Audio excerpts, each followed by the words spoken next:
శ్రీ లలితాంబికాదేవి జ్యోతిష్య పీఠం. భార్యాభర్తల మధ్య కలహాలు రావడం, పిల్లలు పెద్దల మాట వినకపోవడం, ఆరోగ్య సమస్యలు, ఆర్థిక సమస్యలు, విద్య, ఉద్యోగ సమస్యలు, వ్యాపారంలో, వ్యవసాయంలో నష్టాలు రావడం, శత్రుభయం, నరదిష్టి, నాగదోషం. మీరు ఎన్నో సమస్యలతో బాధపడుతున్నట్లయితే ఈ గురువు గారికి ఒక్కసారి నమ్మకంతో కాల్ చేయండి. ఈ గురువు గారు చెప్పింది చెప్పినట్లుగా జరిగింది. మీరు ఏమీ చెప్పవద్దు అన్ని గురువు గారు చెప్తారు. గురూజీ శ్రీ గురవయ్య స్వామి గారు. Phone number 89881844. ఈ రోజున వీరిని ఒకరు భారీ మోసం చేయబోతున్నారు. ఎవరు ఆ ఒకరు? ఈ రోజున గోచర రీత్యా ఎలా ఉండబోతుంది తదితర అన్ని వివరాలు కూడా వీడియోలో చూసి తెలుసుకుందామండి. వీడియో మీకు నచ్చితే తప్పకుండా ఒక చిన్న లైక్ అయితే చేసి మమ్మల్ని సపోర్ట్ చేయండి. ఇక ఆలస్యం లేకుండా వీడియోలోకి అయితే మనము వచ్చేద్దాము. ఈ రోజున మీ పతి పత్నిల మధ్య శారీరక సంబంధం కలిగిన ద్రోహం మాత్రమే కాదు, ఆర్థికంగా కావచ్చు, భావోద్వేగంగా కావచ్చు, స్నేహ సంబంధాల స్థాయిలో కావచ్చు, మీరు అండగా ఉండాలి అనుకున్న వ్యక్తే అడ్డదారులు కూడా తీయడం జరగొచ్చు. ఈ మోసం ఈ రోజున మీకు జరగనుంది. దీనివల్ల నమ్మకం అంటే నమ్మిన వారిపై ఉన్న అభిమానం పతనమయ్యే అవకాశం ఉంటుంది. మీ యొక్క జీవిత భాగస్వామి లేదా ప్రియమైన వ్యక్తి మీపైన అర్థం లేని అభియోగాలు వేయడం ప్రారంభిస్తారు. ఫోన్లను దాచడం, గోప్యత ఎక్కువ అవ్వడం, నిదానంగా వారి వ్యక్తిగత సమాచారం మీకు అందకుండా చేస్తారు. పనిలో ఎక్కువ ఆలస్యం, అజ్ఞాత కాల్స్, ఇంటి పని, ఆఫీస్ పని పేరుతో వస్తాయి.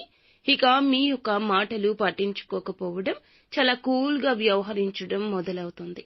ఈ రోజున స్పష్టంగా ఈ మార్పు కనిపిస్తుంది. ఈ లక్షణాలు పట్టించుకోకపోతే ఒక పెద్ద మోసం జీవితాన్ని కలతపరుస్తుంది. మీ ఇంట్లో నమ్మిన వ్యక్తి, జీవిత భాగస్వామి లేదా బంధువు లేదా మీ బ్యాంక్ అకౌంట్స్, మీ పాస్వర్డ్లు, మీ సంపాదన మీద పట్టు పొందుకునేందుకు తీవ్రంగా ప్రణాళిక చేస్తున్నారు. ఒక అన్య వ్యక్తి అంటే మీ యొక్క పాత స్నేహితుడు మళ్లీ మీ జీవితంలోకి వచ్చి మీ భార్య లేదా భర్తతో సంబంధం ఏర్పరచుకునే అవకాశం ఉంది. ఒకసారి మీరు పనిలో లేకపోయిన సమయంలో మీ ఇంట్లో ఉన్న డాక్యుమెంట్స్, విలువైన వస్తువులు చాలా వరకు హరించబడొచ్చు. ప్లాన్ ప్రకారం జరుగుతుంది. శని భగవానుడు ఈ రాశిలో ఉండడం వల్లే ఈ విశ్వాస పరీక్షలు తీవ్రంగా ఉంటాయి. మీరు నమ్మిన వారే మిమ్మల్ని ఈ రోజున అతిగా మోసం చేయబోతున్నారు. మాయ, మోసం, మానసిక గందరగోళానికి రాహువు కారకుడు. 3వ స్థానంలో ఉండడం వల్ల ఈ దుష్ప్రభావం బంధువుల రూపంలో వస్తుంది. భావోద్వేగాలు అణచివేయడం, సందేహాలు, నిశ్చయాలు కలగడం మొదలవుతుంది. మీలో అస్థిరత పెరుగుతుంది. ఈ యొక్క అపాయాన్ని నివారించాలంటే ఖచ్చితంగా పూర్తిగా నిశ్శబ్దంగా పరిశీలించండి. ఎవరిని అనకండి. వాళ్ళ ప్రవర్తన, మాట్లాడే తీరు గమనించండి. లింకులు, పాస్వర్డ్లు అన్ని కూడా మార్చేయండి. ఇంట్లో డాక్యుమెంట్స్ ని సురక్షితంగా దాచండి.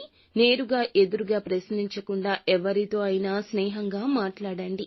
మీ ఇంట్లో ఉన్న వారిపై డీటెయిల్డ్ నోట్స్ పెట్టండి.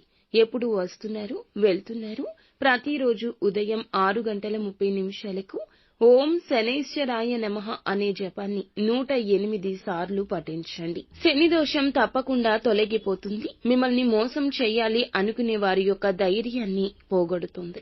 ప్రతిరోజు సాయంత్రం 6 గంటలకు దీపం వెలిగించండి.